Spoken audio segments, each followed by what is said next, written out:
لمون ليتنال جنرال ፍስሐ ማንጁስ من እዩ ዝብል ካብ ትውልድ በትኡ ክሳብ ዓውደ ግንባሩ ጅግንነት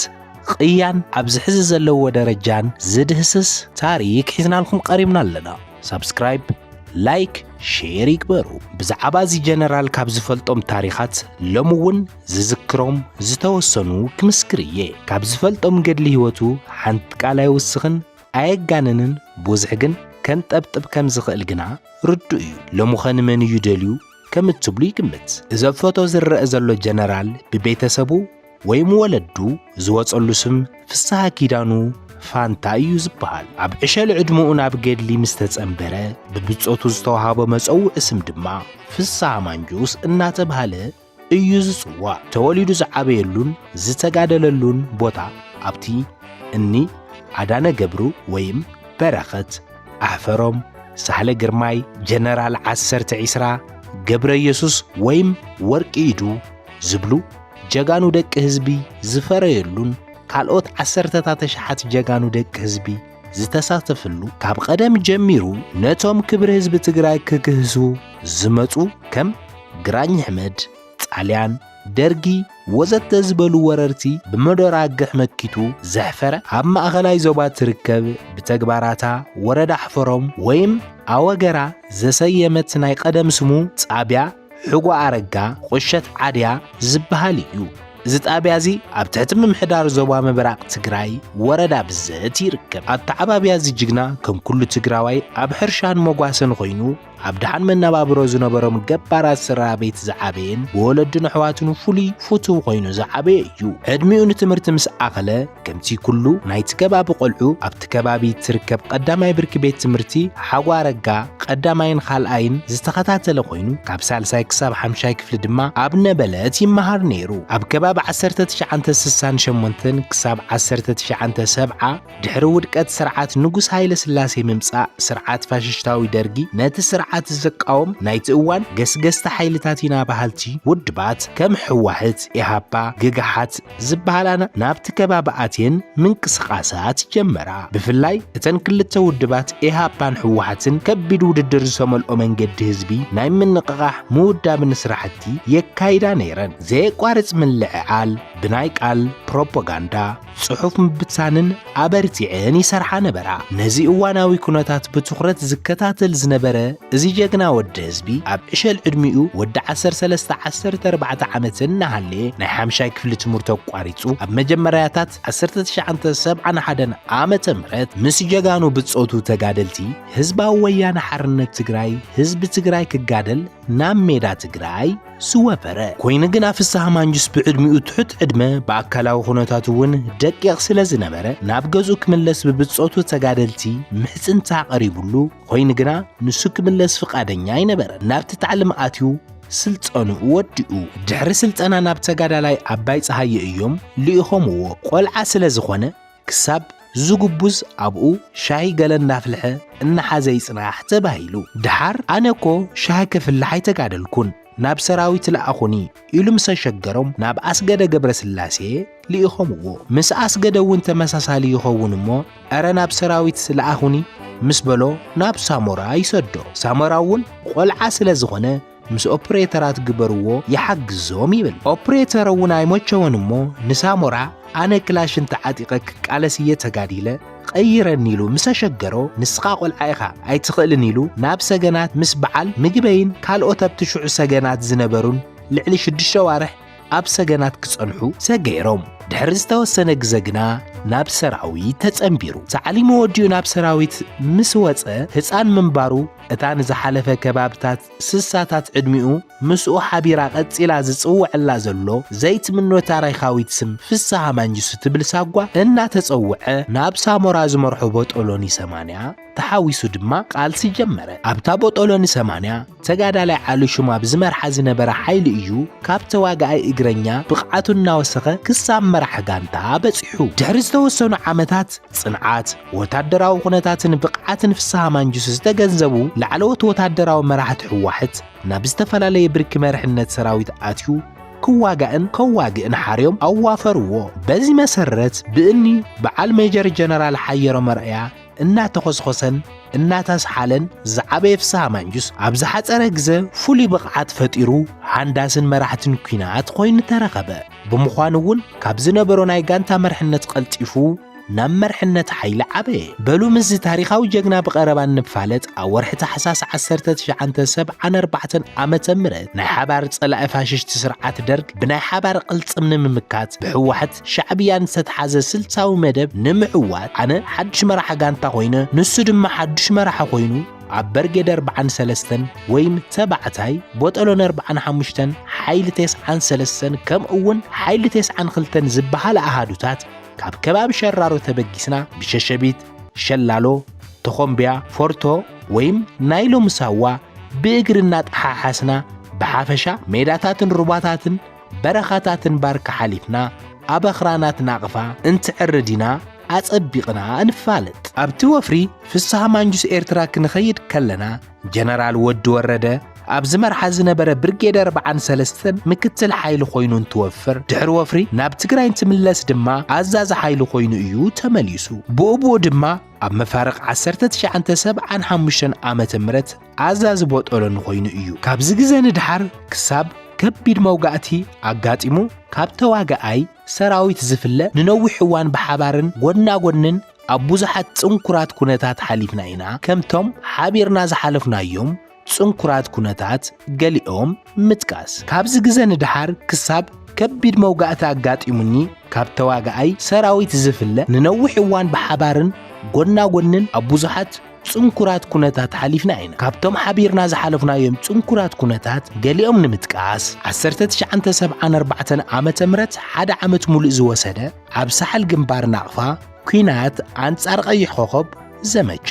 ከምኡውን 1975 ዓመተ ምህረት ኣብ ምዕራብ ትግራይ ኣንጻር ሻብዓይ ወራር ዝተኻየደ ዕረፍቲ ዘይነበሮ ከበድቲ ውግኣት ብ1976 ክሳብ 1978 ዓመተ ምህረት ኣብቲ ሩስን መቕሉ ዕረፍቲ ኣልቦ ታሪኻዊ ውግኣት ዝካየደሉ ዝነበረ ሪጅን 3 ሃሩር ቦታታት ዓፋር፣ ቴሩ፣ ዶርማ፣ ኦባ፣ ኩሌና፣ ባቲ፣ ጭፍራ፣ ሚለ ምጥቃስ ይከኣል እዩ። እዚ ጀግና ኣነ ጋንታና መራሕኹ ንሱ መራሕ ሓይሊ ኮይኑውን ኣብ ገሊኡ ኩናት ብቀጥታ ውግእ መሪሑኒ ኣዋጊኡኒ እዩ። ፍስሃ ማንጁስ ውግእ እንትመርሐካ ብትኹረት ይከታተለካ፣ ኩነታትካ ድማ ብዋዛ ብሬድዮ ይርክብ፣ ብትሰምዖ ድምፂ የንብበካ፣ ደስ እንትብሎ ይርኤካ ኣለኹ ጀግና ዝዓርከይ ተቋጻጺርካያ እዛ ጨጓር ኢሉ ተሓጓሱ ይገልጸልካ። ቀፂሉ ድማ ተዳኺምካ ከይትኾን እሞ ሓገዝ ትደሊ ምዃንካ ንምርግጋጽ ከመይ ኣለኻ እሞ ሕዝኸ እዚ ሓውካ ደክልእኸልካ ኢሉ ይሓተካ። ኣብ ጽዕጽዕ ኩናት እዚ ዝተረጋግአ ምልልስ ወታደራዊ ኣመራርሓ እንትሰምዕ ድማ ኣብ ውዕውዕ ኩናት ዘለኻ ምዃንካ እውን እዩ ዘረስዐካ። ሞራልካ ሓፍ ይብል እሞ ተወሳኺ ናህሪ ይውስኸልካ። ብኸምዚ ድማ ነይሩ ኩሉ ሻዕ ዘይርስዕ ኸይዲ ጥበባዊ ወታደራዊ መርሕነቱ። ምዚ ጀግና ብኣካል ካብ ዘይንራኸብ ኣስታት 38 ዓመታት ኮይኑ ስለ ዘሎ ክዝክረኒ ከም ዘይኽእል ርግጸኛ እየ። ኣነ ግን ጽንዓቱ ውሕልል ወታደራዊ ኣመራርሑኡን በብእዋኑ ስለ ዝከታተሎ ካብ ኣእምሮይ ኣይፍለይን። ፍስሃ ማንጁስ ካብ ብህፃንነቱ ንሜዳ ካብ ዝወረዱ ጀሚሩ ክሳብ ሕዚ ሎሚ በፂሕዎ ዘሎ ዕድመ ካብ ወታደራውነት እንተይተፈለየን ኣብ ገድሊ ዓብዩ ኣብ ኩናት ዝጎልመሰ እንተበልናዮ ምግናን ኣይመስለንን። እዚ ጀግና ኣብ እዋን ብረታዊ ቃልሲ ካብ ተራ ተዋጋይነት ጀሚሩ መራሒ ጋንታ፣ መራሒ ሓይሊ፣ መራሒ ቦጠሎኒ፣ መራሒ በርጌድ፣ መራሒ ክፍለ ሰራዊት ኮይኑ ዘዋግአን ዝተዋግአን እንትኾን ብፍላይ ካብ 1980 ክሳብ 1981 ዓመተ ምህረት ኣብ ትግራይ ዝተኻየደ ደምሳሳይ መጥቃዕቲ መራሒ ሓደ ቦጠሎኒ ኮማንዶ ትግራይ ኮይኑ ኣብኒ ውግእ ኣክሱምን ኣላጀን ዝነበሮ ተራራን ዝህቦም ዝነበረ ውሕሉሉን ጽኑዑን ኣመራርሓ ኣብ ቃልሲ ህዝቢ ትግራይ ዘይሃስስ ታሪኽ ኣመዝጊቡ እዩ። ድሕሪ ምድምሳስ ሰራዊት ስርዓት ፋሽስት ደርግ ድማ ኣብዛ ዝኸዓደት ሃገር ኢትዮጵያ ትበሃል እውን ኣዛዚ ክፍለ ሰራዊት፣ ኣዛዚ ኮር፣ ኣዛዚ እዙ፣ ኣዛዚ ግንባር ኮይኑ ብምምራሕ ዕዉታት ስራሕ ብምስራሕ ካብ ኮሎኔል ክሳብ እቲ ሕዚ በፂሕዎ ዘሎ ሌተናል ጀነራል ማዕርግ ዝበፅሐ ጽኑዕ ዘይሕለል ደጎል ህዝቢ ትግራይ እዩ። እዚ ጀግና ህዝቡን ዓዱን ዝመጾ ኣይኽእሎ ካሕዳምን ጸላምን ዕቡ ሻዕብያ 1990 ዓመተ ምህረት ባድመን ዛላምበሳን ምስ ወረረውን ካብቶም ቅድመ ግንባር ዝተሰለፉ ጀጋኑ ኮይኑ ንሰራዊት ሻዕብያ ኣብ ማእኸል እናኣተወ እንትዘብጦ ጀነራላት ኤርትራ ሓንሳብ ቀተልናዮ ሓንሳብ ኣቕሰልናዮ እንትብሉ ንሱ ግና ሰራዊት መሪሑ ተሓሒሱ ኣብ ልዕሊ ዕቡይ ወራሪ ሰራዊት ኤርትራ ሰፍ ዘይብል ስዕረት እናወልበበ የሻል ዘበለን ጀግንነቱ ዳግም ዘመስከረን ዘይፍርከሽ ተጋዳላይ እዩ። ሌተናል ጀነራል ፍስሐ ማንጁስ 1990 ዓመተ ምህረት አዛዚ መበል 13 ክፍለ ሰራዊት 1992 ምክትል አዛዚ ኮር 105 1993 ምክትል አዛዚ እዝ ምብራቅ 1993 ክሳብ 1996 አዛዚ እቲ ተፈራሐይ ዝነበረ አጋዚ ኮማንዶ 1997 ክሳብ 2000 ዓመተ ምህረት ምክትል አዛዚ ማእከላይ እዝ አዛዚ አበባው ታደሰ ነይሩ። ካብ 2000 ክሳብ 2005 ኣብ ሚሊተሪ አካዳሚ ኣብ ትምህርቲ ጸኒሑ 2003 ቀዳማይ ዲግሪ ተመሪቁ 2006 ድማ ካልኣይ ዲግሪ ብዓውዲ ሊደርሺፕ ተመሪቁ። ፍስሐ ማንጁስ ኣብ 2012 ዓመተ ምህረት ድማ ማዕርግ ሌተናል ጀነራልነት ተዋሂቡ። ድሓር 2012 ዓመተ ምህረት በዛንሱ ነሽሓት ተጋሩን አባላት አመራርሓን ነባር ሰራዊት ኢትዮጵያን ሃገረ ያናበሉ ላዕላውነት ኣብ ምኽባር ዝጸንሑላ ካሕዳም ሃገር ብመራሕቲ ሃገር አብይ አሕመድ ኣብ ልዕሊ ትግራይን ህዝባን ሽርሕን ትፍሕስ ኣስተውዕለሞ ኣካልቲ ሽርሕ ድማ ፍስሐ ማንጁስ ንምድስካል ኢሉውን ኣብ ትግራይ ንዝካየድ ልፍንታዊ ጆኖሳይዳዊ ወራር ትግራይ ንእትገብሮ መኸተ ደጊፉ ከይሳተፍ ንምርሓቕ ተሓሲቡ ካብ ዝእዝዞ ዝነበረ ግንባር ምዕራብ ብምስሓብ ክድልል ተመኮረ። ሜጀር ጀነራል ፍስሐ ማንጁስ ግና ካብ ብህፃኑ ባዕሉ ኣሚንሉ ንህዝቢ ይጠቅም ኢሉ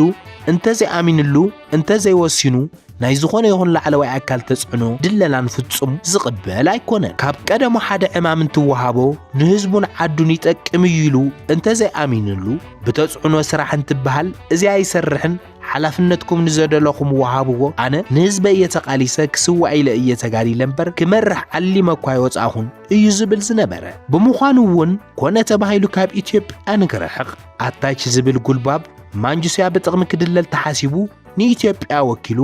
ኣብ አሜሪካ ክሰርሕ ተልኣኸ። ብድሕሪኡ ድማ ትግራይ 300 ዲግሪ መእተውን መውፅእን ቦታታት ተዓፅዩ ጥቅምቲ 24 2013 ዓመተ ምህረት እቲ ኣብ ዓለም ዘስደመመ ኩናት ጆኖሳይድ ኣብ ልዕሊ ህዝቢ ትግራይ ተኣወጀ። እቲ ብህዝቡን ዓዱን ዘየኽእሎ ጀግና ብዙሓት ሰባት ህይወት ናይ ምንባር ሕልሞም ከሳኽዑ መውፅኢ እናኣለሹ ናብ ወፃኢ ዓድታት እንተሃድሙ ንሱ ግና ብኣንጻሩ ናብሪ ኣሜሪካ ራሕሪሑ ምስቶም ምስ ወረርቲ ሓይልታት ኣብ በረኻታት ትግራይ ጀግና ሰራዊቶም መሪሖም ቃልሲ ዝመረፁ ተባዓት ብጾቱ ተጸንቢሩ ኣብ ጎኒ ህዝቡ ኮይኑ ክቃለስ ወሰነ። ብውሳኔኡ መሰረት ድማ እናጣሓሰ ናብ ትግራይ ኣትዩ ምስቶም ምስኡ ዘዕበዩ ጀጋኑ ብጾቱ ህይወቱ ኣሃጊሩ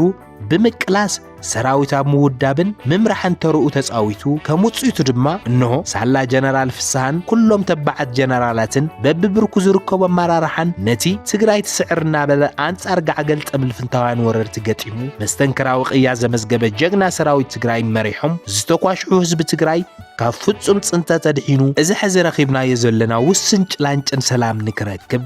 አስተዋጽኦ አበርኪቶሎ እምበአርከስ በዚ ምኽንያት የነዚ ጀግና ካብ ውልቀ ህይወቱ ኣብ ውሕስ ሃገር አሜሪካ ምንባር ህዝቡ ዝኾነ ንምዃን ኣብ ጎኒ ህዝቡ ተሰሊፉ ክቃለስ ናብ ትግራይ ጥሒሱ ዝኣተወ ታሪኻዊ ጀነራል ክብሎ ዝኽኣልኹ እሞ ኣነ እዚ ጽሑፍ ክጽሕፍ ዝተገደድኹ ታሪኽ ፍስሐ ማንጁስ ጽሒፈ ከገልጾ እኽእል እየ ኢለ ወይ እውን ኣድኒቐ ከድምቆ እየ ኢለ እውን ኣይኮንኩን። እዚ ጀግና ንህዝቢ ትግራይ ዝረብሕን ዝጠቅምን እንተዘይኾይኑ ብዝኾነ ይኹን ውድብ ወይ መራሒ ከም ዘይሕሽከርን ብዝኾነ ይኹን ምቾት ዘይድለልን ንህዝቡ ሕሊፉ ክህብ ዘይኽእልን ምዃኑ ካብ ሕሉፍ ታሪኩ ስለ ዝፈልጦ ንህዝቢ ትግራይ ዝጎድእ ከም ዘይሰርሕ ስለ ዝተኣማመን እየ። እሞ እቶም ህዝቢ ትግራይ ንሓንሳብን መወዳእታን ከጥፍኡን ብልፍንቲ ንዝመጸ ፋሽስታውያን ጸላእቲ ነቲ ምዑት ጀግንነት ዝወነነ ሰራዊቶም መሪሖም በብዝመጽዎ ደኪሮም ዝመለሱ ጥንኩር ደጎል ህዝቢ ትግራይ ዝኾኑ ተባዓት ወታደራዊ መራሕትና ኣፍሪስኩም ህዝቢ ትግራይ ብዕስለ ዛብእ ክብላዕ እትዘምትሎም ዘለኹም ኩለኹም ኣደብ ግበሩ። ጀነራላትና ብዘጥፍዎ ልክዕ ንንቀፎም ንኣርሞምን ንባህሪኦምን ጀግንነቶም ዘይገልጽ ዘይሽማሽም እናሃብና ግና አይን ዝለፎም ባህሊ እየ። ሓቂ ብምምስካረይ ድማ ኣይትጽልኡኒ ጌጋን ተጽሒፈ ንባዕሉ ኣብጽሕሉ ባዕሉ ይኣርመኒ። ተጻሒፉ ብተጋዳላይ ተኽለ ሚካኤል ሃይሉ ወይም ቀሺ ሓጎስ። እዚ ጽሑፍ ካብ ኣሞራ ሚድያ ረኺብናዮ። ነዚ ታሪክ ንዝጸሓፈልና ተጋዳላይ ተኽለ ሚካኤል ሃይሉ ወይም ቀሺ ሓጎስ ካብ ልብነ መስግን።